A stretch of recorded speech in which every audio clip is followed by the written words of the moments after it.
Hi, this is Paul. I wanted to talk a little bit about the evolution of the channel and some of the ways that I've been playing with things lately, mostly for your feedback, because I've been listening to the Jordan Peterson Joe Rogan conversation, which I thought has been actually quite excellent. I'm really bummed it's on Spotify because if you take a clip and you put it up on YouTube, it all gets blocked. So I can't really deal with it directly in the way that I usually can deal with some of his stuff. But there's a lot of good stuff in it, and it's quite pertinent. It's pretty clear that he's integrated some of the stuff he's talked um, with John Vervaeke about. So there's a lot of good stuff in it, but I want to talk about my channel a little bit because I've been playing with some things, and I always keep an eye for feedback. And I also thought some of you might be interested in a little bit of the back end of the channel in some ways to see how things go. I again, I in my conversation with Jonathan Peugeot, I don't really think of myself so much as a content creator.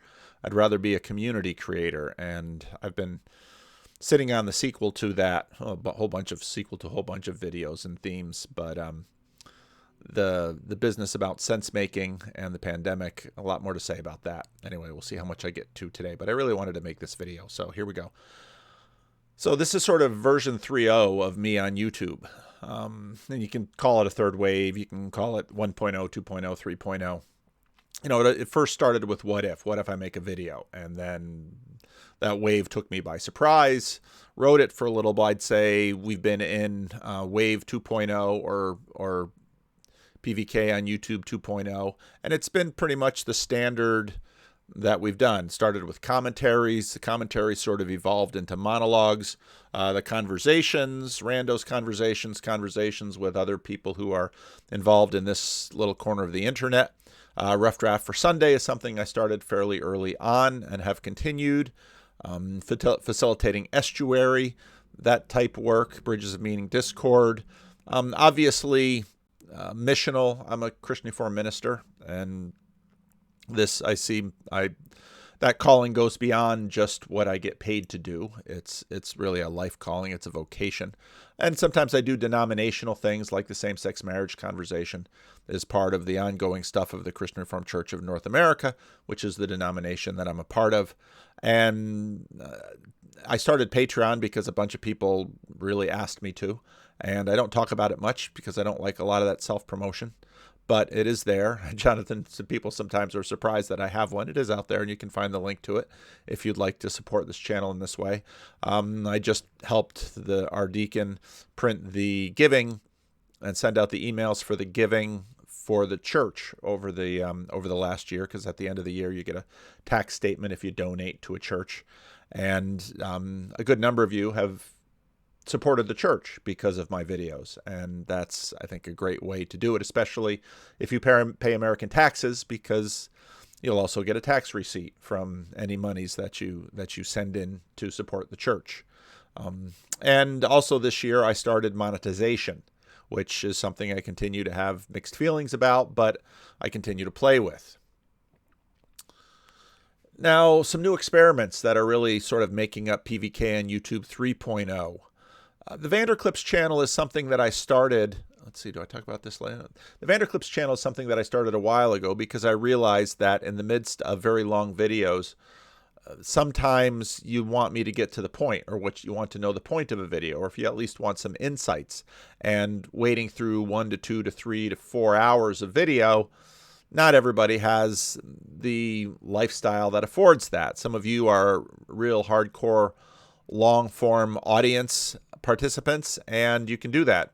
Many others can't. And you might call them normies. They've got a job or a lifestyle or an attention span that really doesn't afford a 1 or 2 or 3 hour video. And so, well, having shorter form content is helpful. Now, after I started the Vanderclips channel, I sort of abandoned it because I wasn't quite sure what I wanted to do with it. I was doing some of my own clipping. I didn't like doing my own clipping, partly because I don't know what's important. And so I've really appreciated Grim Grizz, Chris Bacow, Bridges of Meaning, Hub channel, Chad the Alcoholics channel, because getting feedback from them, getting feedback from you helps me know helps me basically see myself and figure out what's good and to learn from you. I've also been doing Substack and Twitter. And so often what I'll do after I do a significant video, if I have time in the morning, I will write sort of a video summary, rehashing, maybe little next steps beyond that video. And because Twitter is so ephemeral, I made a Substack, and you can find the link to the Substack in the notes below. And I also did that partly for people who, again, can't really manage long-form content in their lives. Now, there is, again, an audio channel for this channel that you can subscribe to, and about a third on a normal video about the audio channel gets about one third the hits of the YouTube channel. So that's kind of a way to think about it. If a video gets a whole lot more treatment, the audio doesn't necessarily go up at the same rate, which leads me to believe that the people who listen on audio tend to be sort of core audience people. So I started the Substack, and I've been really happy with the Substack, partly because it's helpful for me to just, again, do the process of distilling language and also to do just a little bit more writing. And part of how Twitter is helpful with the 280 character limit is because it sort of reins in some of my ADHD with respect to writing. Now, I've been playing with the YouTube algorithm quite a bit. YouTube serves up a ton of analytics, especially compared to Twitter or especially Podbean, which I do my podcasting through. Not a lot of analytics with podcasting. So I can learn quite a bit about analytics. But analytics are sort of a two-way sword.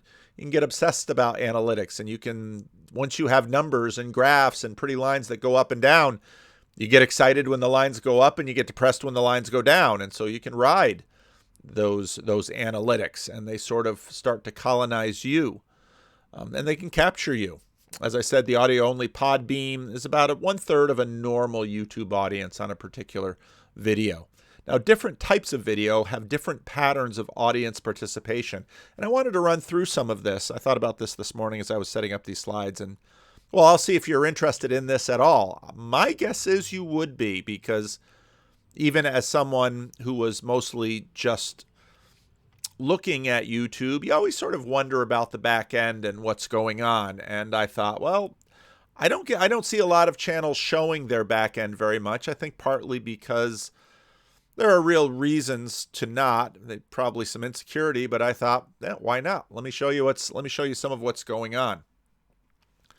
Now, the recent Jonathan Pageau, the video with the prophetic vocation of Jonathan Pageau, that is an outlier in many respects. Jonathan Pageau is a celebrity. He's got 140,000 YouTube subscribers. He's done quite well in the last 4 years in terms of developing a following.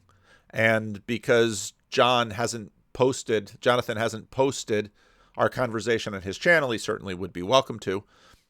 He didn't ask for it, but if he does want the file, I'll certainly send it to him, or they could just take it. There's been no splitting audience with that. For example, the video I just released today, which was of the conversation between Sam, myself, and John Vervaeke. John Vervaeke may post that on his channel. I don't know if he will. Sam posted it on his channel, Transfigured, before I posted it on mine. So his channel's gotten about 1,500 views. I think my channel is probably up to about 1,500 views. So in other words, in many ways, the views get split in that way, which is absolutely fine. Now, one of the things that you learn fairly quickly is that titling and thumbnails are a very big deal on YouTube. People will click or not click on something based on the title. Now, I've been titling sermons for a very long time, and some of you sometimes comment on my clickbaity title. Well, I was practicing that with sermons long before there was YouTube. Partly because, well, you want to gain people's interest at the beginning of a sermon. A sermon is something that goes out fairly regularly, like every week. And so the introduction to the sermon is designed to attract attention and get the attention of your audience, as is the sermon title.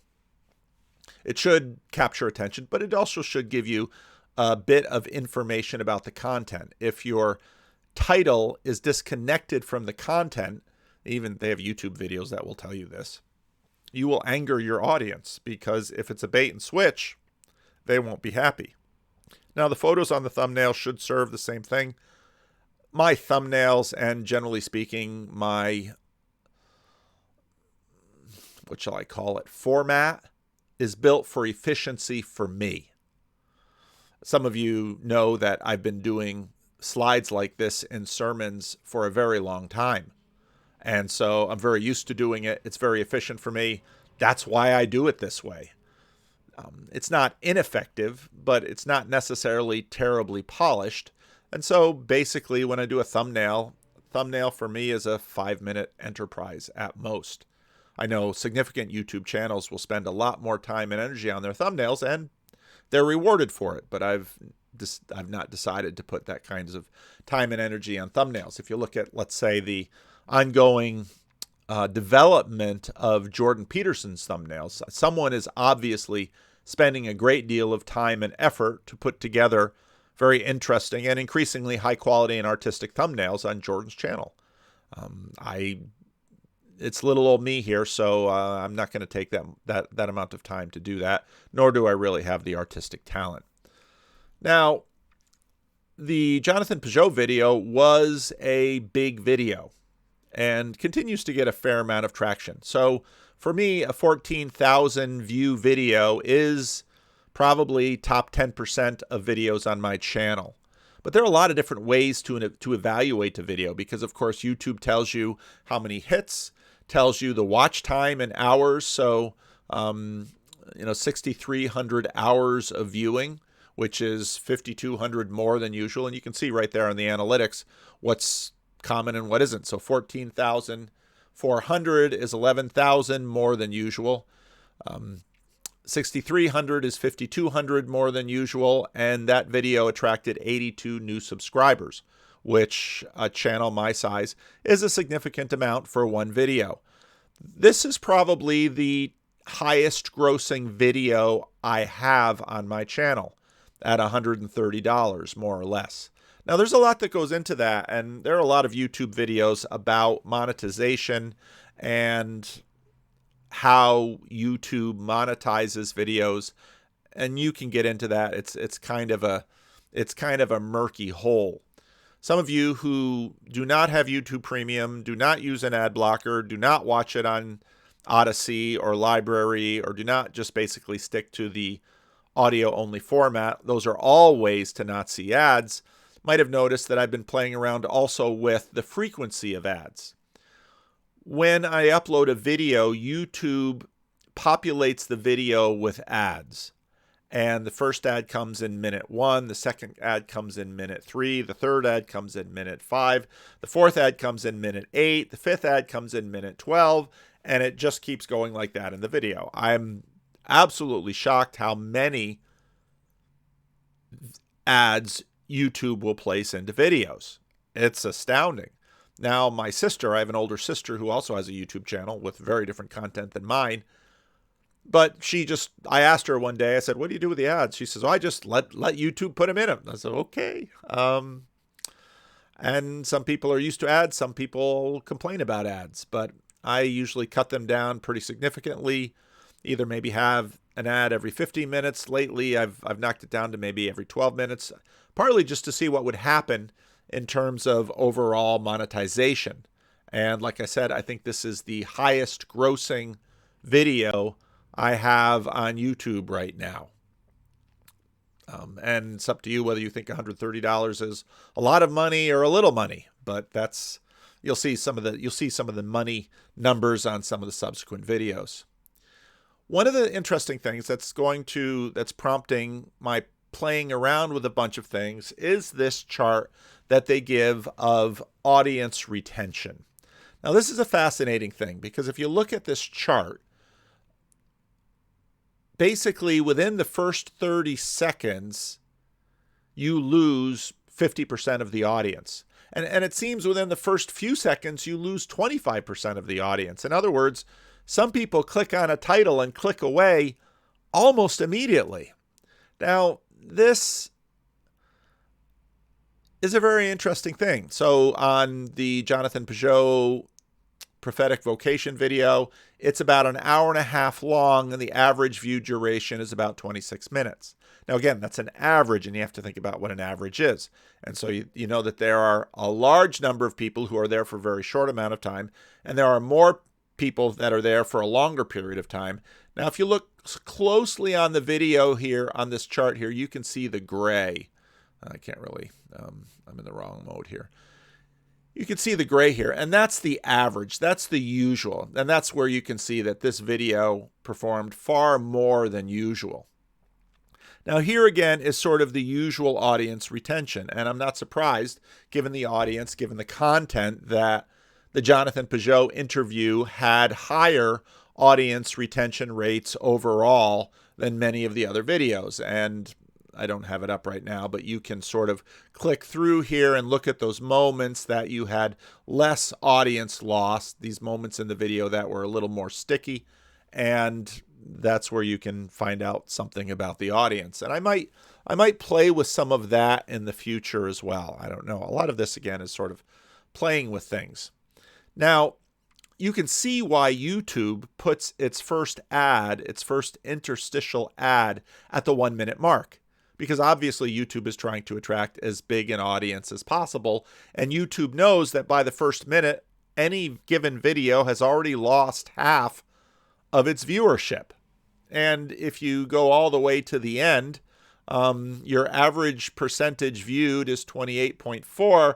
And by the time you get down to the end of the video, maybe 20% of the people who started watching the video have actually watched it all the way to the end. Now, with an hour and a half video, some of you may come back for repeated views. And I do this regularly. I listen to long form videos. I'm working on Spotify right now, and I'm working on the Jordan Peterson, Joe Rogan, and I'm about at the halfway point, and I've had more or less four different sessions of trying to get through it. And that's just by virtue of, do I spend any time in the car right now? I usually listen to stuff while I'm emptying the dishwasher, getting dressed in the morning, just basically all this found time listening to some of this content. So what does this say about what's in the middle of the video? Now, there are some things in the middle of the video and with this particular video, there was a moment, about 3 minutes, where I think Pageau just sort of nailed his vocation. So in the past, I would often do almost no editing. I've been playing around with some new tools that have helped me, in the words of Grim Grizz, sort of reap videos easily in the middle of my day. And I continue to sort of perfect my process to make it as efficient as possible so that I can continue to find little bits and pieces and then use them. Now, different types of videos perform differently. What you have before you in terms of the video analytics, this is a pretty typical randos conversation. In other words, this is someone that probably doesn't have a channel on YouTube, has no internet following, isn't internet famous in any way. They're just a rando. They haven't been on the channel before to gain a little bit of reputation from there. They might be a part of the Bridges of Meaning Discord, so they might have some followership for there. But more or less, randos videos get about 1,500 views and more or less have about 400 hours of viewing time total. Maybe I'll get a subscriber. It's probably the person's mom. If the person's mom knows how to subscribe, came onto YouTube and subscribed in order to watch them on the channel. And estimated revenue is something like $13.26 on 1,500 views. And if most randos conversations are less than an hour, so I might allow 2 or 3 ads, if any ads at all. And so that's pretty typical for a randos video. And one of the things that I know is that there are more people prefer watching commentary monologue videos than randos conversations. But there are other parts of the channel, because I hear from you and you tell me in the comment section, that really enjoy the randos conversations. And so some of you don't care much. I mean, Nate Heil made that point recently.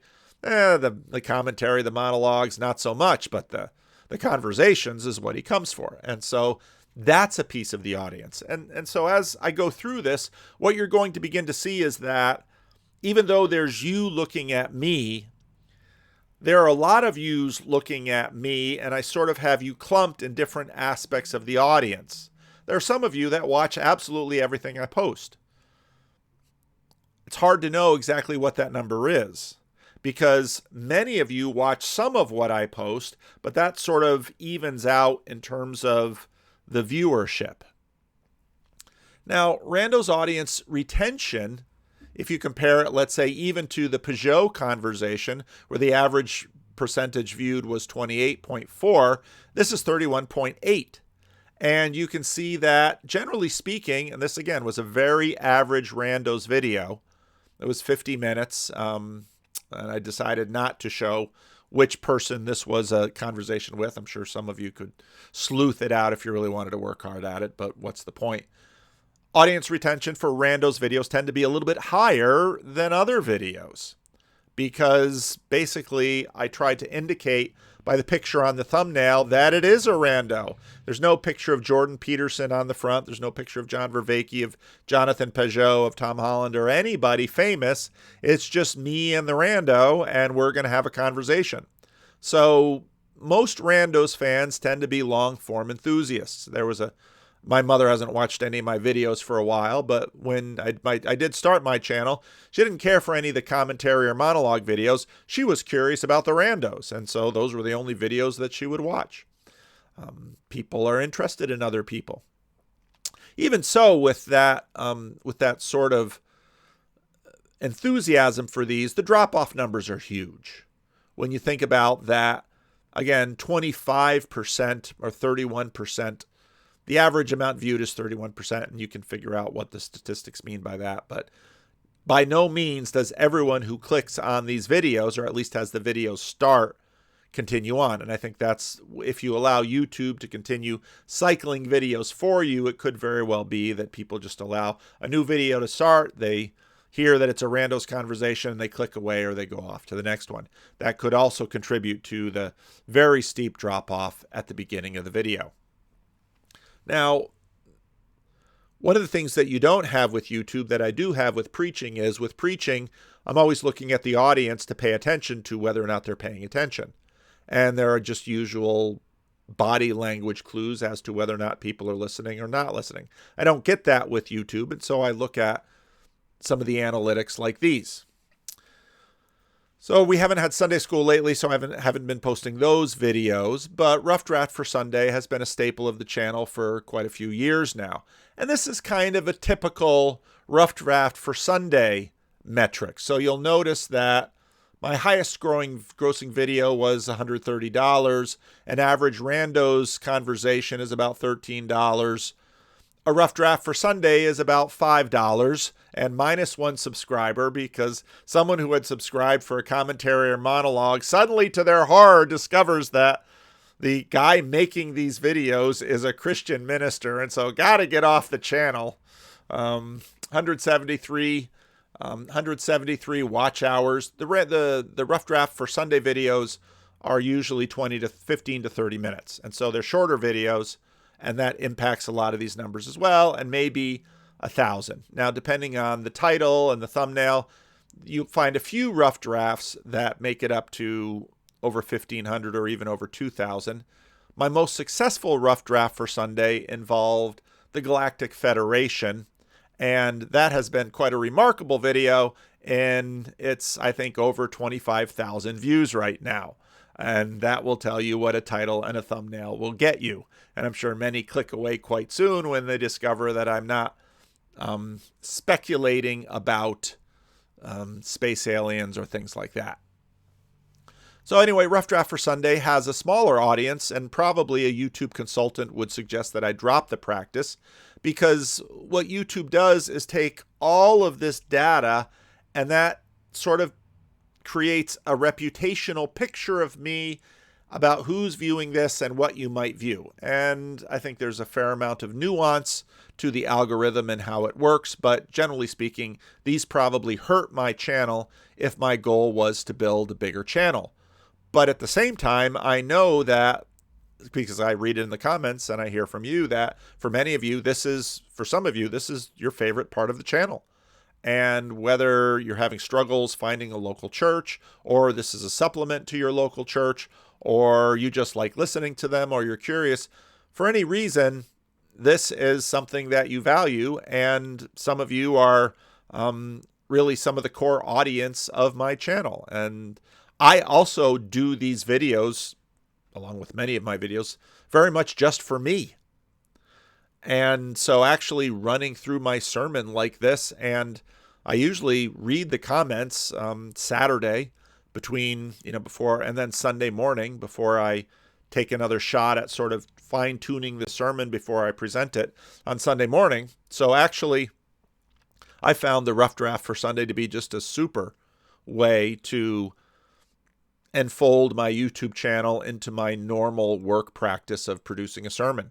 Now, the Sunday school class I also find interesting because a lot of you have very interesting points to make on the kinds of things that I talk about in Sunday school. So I love this part of the channel a lot, and so I'm not going to give it up. I don't really care if it hurts my YouTube channel's overall algorithm, but I like it. But as you can see, it doesn't tend to perform real well. If the Jonathan Pageau, so if you look at the audience retention, obviously for a longer video, for a Rando's video, which is a little bit shorter than the Pageau interview, a little bit higher, and the Rough Draft for Sunday audience retention is higher than the other videos. That's helped partly because they are shorter videos, and partly because by virtue of the thumbnail and title, fewer people will click on them who aren't specifically interested in something like a sermon. So actually your average percentage viewed is the highest. Your average view duration, 9 minutes, but again, it's usually only a 15 to 30 minute video. So yeah, and if you look at the average audience retention, it's above average. Now, monologues and commentaries, and monologues in particular, they vary more than any other type of video on the channel. Because obviously, if Jordan Peterson has a major conversation that a bunch of people are curious about what I'm going to say about it, they'll come for that, and they don't come for anything else. Or the YouTube algorithm will serve up a video based on the person that I name or something like that. So these will vary widely, and some of the largest videos on the channel are commentary videos. Now, I decided to take just a typical monologue video, which is about 2,000 views, maybe about 600 hours of watch time, maybe plus one subscriber, and maybe $20 of estimated revenue. That's a pretty typical, those are pretty typical analytics for the monologue videos. And you can see in terms of viewership, they're pretty much at the top. As you noted, usually Rough Draft for Sundays are below the average. Randos are right in the middle of the average. Monologues are at the top of the average. But again, these vary quite a bit and depends a lot on, how much celebrity is in it that's going to draw it to the channel. Audience retention for the monologue videos is among the lowest of any of the categories, which is interesting. This particular bump here was when Rick Repetti was talking. So obviously some people came in to find out about Rick Repetti, and when he was talking about his experience of losing his yoga troupe, that was a rather gripping segment of the video, and so you tended to lose fewer people there. But you can see how this goes. Again, a very sharp decline. You're really below 50%. Your average percentage views is 20%, and it's less than average audience retention. What is the channel's mission? Well, to colonize you, and this is Hiss the Snake from the Robin Hood cartoon with Disney. It's about influence. It's about thinking together. This is about me learning, of course, but it's about changing your mind. I am a Christian missionary, and so I see doing this channel as a way of me doing my Christian missionary work. And, I don't apologize for that. And some of you are obviously not offended by the way I go about this. And my values are, I hope, obvious in the way that I conduct myself in the channel. This has also been the best learning tool that I've ever developed. And I've developed a whole variety of practices in pursuit of being a lifelong learner. And this has been the most productive of any of them. And that's just true. I want to build communities for betterment. And I know betterment is broad and betterment is secular-ish, but I see that also as part of my Christian mission. And I don't think that's in any way out of step with the history of Christian missionary work. Now, the financial element of the channel has been around since the Patreon days and since people have been supporting the church. Now that I'm in my late 50s, I'm increasingly thinking about a number of things. I'm thinking about retirement, which will come at some point, and I think this channel could continue to be a really fun hobby for retirement income. I'm a Christian Reformed minister. I do have a pension from the denomination, but every now and then I will look at what I earn from the church and look at what my pension's going to bring in, and it's like, and there's, as many of you know, there's always questions about, what's going to happen with Living Stones here. And income from the channel, especially to the church, will help, I think, Living Stones have something of a soft landing. Now, maybe it'll be a touchdown and we'll fly up again after COVID. You never know, but you never know. So the financial aspect is a part of that. And depending on what happens in the next few years, we'll see if I lean into that more or kind of keep it where it's at. But all of that is really the channel mission. Now, I've been playing around with some things lately that you would have noticed. We've had the Friday question and answer that Rick and I continue to play around with in terms of format. There are what I call the Thief in the Night live streams. It's usually at the end of the day if I've got an hour or two that I can spend talking into the YouTube. I'll do that and play around with gathering an audience on the Bridges of Meaning Discord and get some new insights, some new ideas, and we've been playing around with that. Another thing that Substack, again, has continued to be something of a development for me. Right now, Substack is all free. I don't have any plans at this point to change that, but everyone who's enrolled has just enrolled in a free account because I don't have any paying accounts. Maybe at some point I'll initiate that, but that's going on now. And again, Substack is in some ways really nice for normies who can't really deal with the long form of many of you. Now, in Vanderclips, I've sort of transitioned that channel and I've been active on it again. And I've been using it often to take clips without thumbnails. That channel isn't monetized at all, and I'm thinking I'll leave it unmonetized, basically because of its nature, where I'm just grabbing other YouTube content that I might want to refer to that I think is interesting. And those of you who follow me on Twitter know that I'm also playing around with video on Twitter as well. Now, Twitter has a new thing called Twitter Blue, which you spend a little bit a month, and basically it lets you be able to post longer, bigger videos. And so I've been integrating video into Twitter more and more lately. Often if I post something on Twitter, not always, I haven't done the ones for today yet, but I'll often post them on the Vanderclips channel.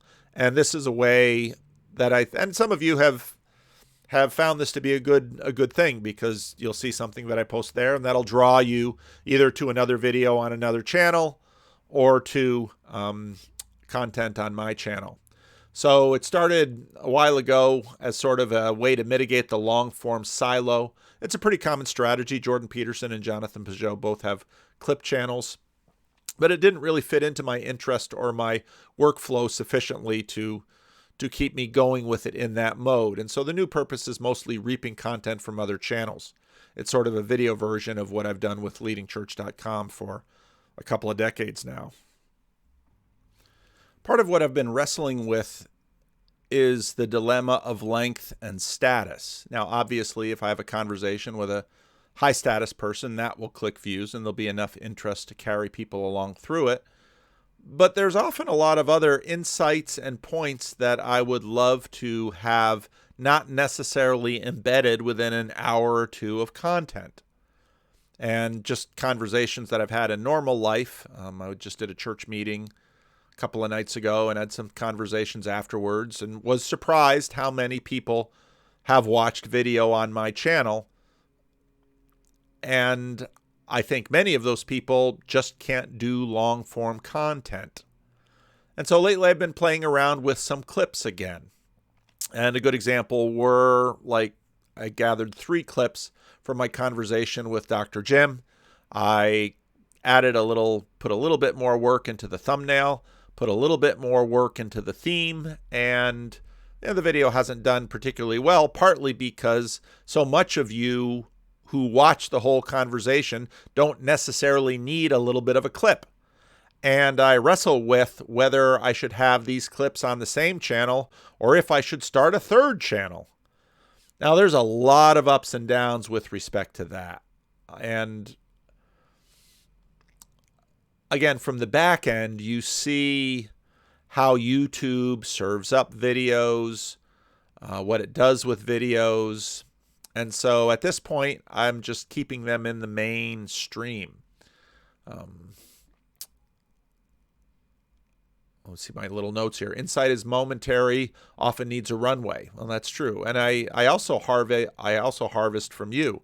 And so often some of you will leave links in the comments of the video of a timestamp that you thought there was a particularly helpful point. And I try to pay fairly close attention to those. Because again, that's a way of you signaling to me, this is valuable, this is important. And that's actually really critical feedback for someone like me.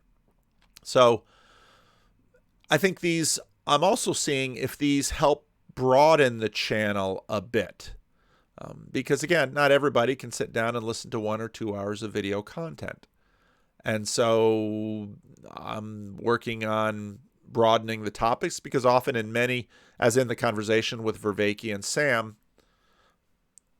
just yesterday, there's a lot in that video. And usually I'll see what you're talking about. I'll see what sort of sticks in my mind. And the idea is that I can kind of pull that out and have it hosted to be seen just on its own. Now, for some of you, you might say, well, that's a repetition. And I know that. But one of the things that I've discovered is that if there's a good point that sort of lodged itself in my noggin, it's often helpful to go back to that point and re-listen to it as such. I often find when I listen to content that I'll have one pass through it and I'll gain sort of a low resolution image or hash of that video. My second pass through it, I'll pick up more resolution. My third pass through it, I'll pick up even more resolution. And if the video is particularly good, it can stand multiple passes because there's more wisdom to be gleaned from it. Contents that's shallow, maybe not a lot to get from it. So let me know what you think of this. I got one negative comment recently on some of this stuff that I've been playing with, and so that I pay attention to that and think, well, how many people am I annoying out there? And I don't mean the usual annoyance, which is me not getting to the point and me rambling on and me thinking out loud. That's a very common comment, but as I say in the introduction to the channel, that's kind of what this channel is for. But sometimes the product of the rambling are points that I want to sort of take out and hold there. And often they'll be made by someone that I'm talking to. So that's why I'm playing around with shorts now. And you'll find shorts on my Twitter stream because I'll often post them there. You'll find some in the Vanderclips channel because I'll sometimes post them there. But you also might find some remixes in this channel. Part of what I've done with a couple of videos now is taking sort of a teaser, maybe put that out the day before, maybe put that at the beginning of the video. I should probably do more with chaptering, but we'll see.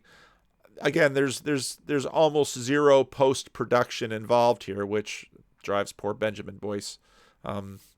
He's not terribly happy with it, and he teases me about that, but he's got his channel and I've got mine, and I'm sure mine would be better if I practiced some of what he practiced, but this is me being me. So let me know what you think. I'm really curious what you think about some of the new experimentation, some of the shorts, if you find it helpful.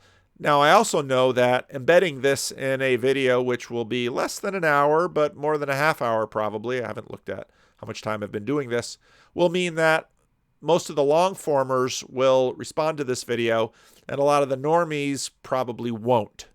So that's part of the process. But yeah, let me know what you think, and I'm really curious about your feedback, because again, I continue to gain insight from your feedback, and we're all smarter together collectively than we are apart. So leave a comment and let me know.